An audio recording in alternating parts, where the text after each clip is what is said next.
Lisa Rustemeyer.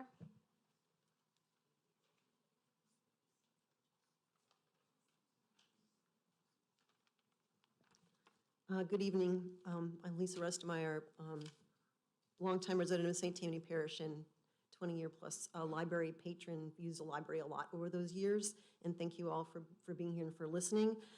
Today is National Right to Read Day. I saw a quote from an author that has 2 challenged books on our list. Censorship is the child of fear and the father of ignorance. That's Lori Hall Sanderson. I support the change that you're making to Section 407, but I also think Section 407 needs more tightening. So adding number 9, the 5 years taken out of the process will help.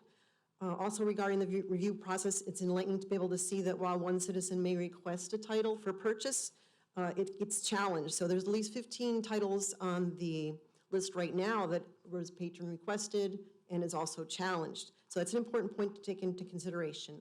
So the accountability group action, mostly by one person, has slowed other projects, such as the strategic plan. It's cost time and money in terms of the new hire for the clerk, and also for all your time reviewing this venue, this security, this really nice facility. I'm sure costs more. And also just, the worst thing is just having those books off the shelf. I mean, so many titles, no other parish, and I don't want to compare us to any other parish, but I think we're all having the same problems. We have like 20 times as many books off the shelf and away from everybody else. So many of these titles have the potential to save lives.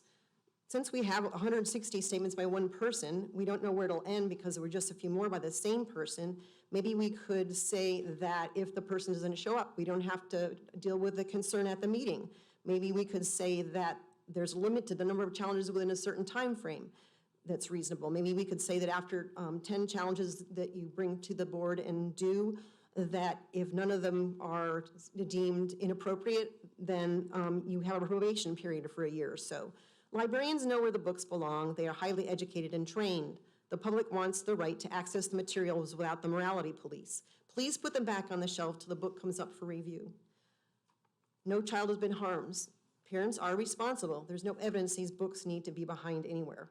15 years after I first read a book, the Lori Hall Sanderson book called Speak, it's on a list. I read it. It's still a wonderful, memorable read about adolescent girls, and it's a cautionary tale for what happens to girls when they are too young and they drink at a party, or they're too young and they go off where they shouldn't with an older man. It's also a tale of redemption where you overcome these trauma things. So why are we taking something like that off the shelf? Keep our library relevant and please stop the censorship. Thank you very much for listening.